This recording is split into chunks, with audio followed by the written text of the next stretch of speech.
ವಿದ್ಯಾರ್ಥಿನಿ ಮೃತದೇಹ ಕೊಲೆಯಾದ ಸ್ಥಿತಿಯಲ್ಲಿ ಪತ್ತೆಯಾಗಿದೆ.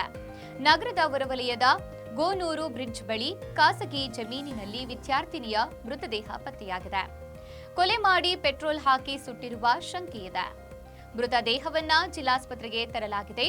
ಮೃತ ವಿದ್ಯಾರ್ಥಿನಿ ಹಿರಿಯೂರು ತಾಲೂಕಿನ ಕೊರವೇರಹಟ್ಟಿ ಮೂಲದ ವರ್ಷಿತಾ ಎಂದು ಗುರುತಿಸಿದ್ದು, ಪೋಷಕರ ಆಕ್ರಂದನ ಮುಗಿಲು ಮುಟ್ಟಿದೆ.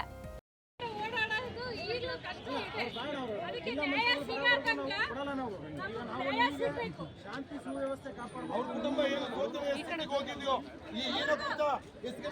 ದುಷ್ಕರ್ಮಿಗಳನ್ನ ನಮ್ಮ ಕೈ ಕೊಡಬೇಕು, ಕಂಡಲ್ಲ ಗುಂಡು ಹೊಡೆದ್ಬಿಟ್ಟು ನೀವು ಸಾಯಿಸಬೇಕು. ರೇಣುಕಾಸ್ವಾಮಿ ಪ್ರಕರಣದಲ್ಲಿ ಚಿತ್ರದುರ್ಗದಲ್ಲಿ ಹಾಸ್ಟೆಲ್ನಲ್ಲಿದ್ದು ಸರ್ಕಾರಿ ಮಹಿಳಾ ಪ್ರಥಮ ದರ್ಜೆ ಕಾಲೇಜಿನಲ್ಲಿ ಅಧ್ಯಯನ ಮಾಡುತ್ತಿದ್ದ ವಿದ್ಯಾರ್ಥಿನಿ ಅರೆಬರೆ ಸುಟ್ಟಿರುವ ಸ್ಥಿತಿಯಲ್ಲಿ ಪತ್ತೆಯಾಗಿರುವುದು ಹಲವು ಅನುಮಾನಗಳಿಗೆ ಕಾರಣವಾಗಿದೆ.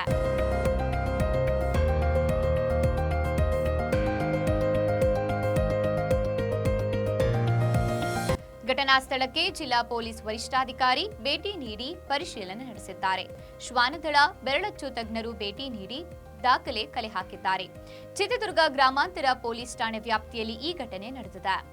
ವಿದ್ಯಾರ್ಥಿನಿಯ ಕೊಲೆ ಖಂಡಿಸಿ ಅಖಿಲ ಭಾರತೀಯ ವಿದ್ಯಾರ್ಥಿ ಪರಿಷತ್ ಚಿತ್ರದುರ್ಗ ನಗರದ ಎಲ್ಲ ಕಾಲೇಜುಗಳ ಬಂದ್ ಗೆ ಕರೆ ಕೊಟ್ಟಿದೆ. ನಂತರ ಡಿಸಿ ಕಚೇರಿ ಬಳಿ ಬೃಹತ್ ಪ್ರತಿಭಟನೆ ಹಮ್ಮಿಕೊಳ್ಳಲಾಗಿದೆ ಎಂದು ವಿಭಾಗ ಸಂಚಾಲಕ ಗೋಪಿ ತಿಳಿಸಿದ್ದಾರೆ. ಇನ್ನು ಪೊಲೀಸರು ತನಿಖೆ ಚುರುಕುಗೊಳಿಸಿ ಚೇತನ್ ಎಂಬ ವ್ಯಕ್ತಿಯನ್ನ ಬಂಧಿಸಿ ತನಿಖೆ ಕೈಗೊಂಡಿದ್ದಾರೆ.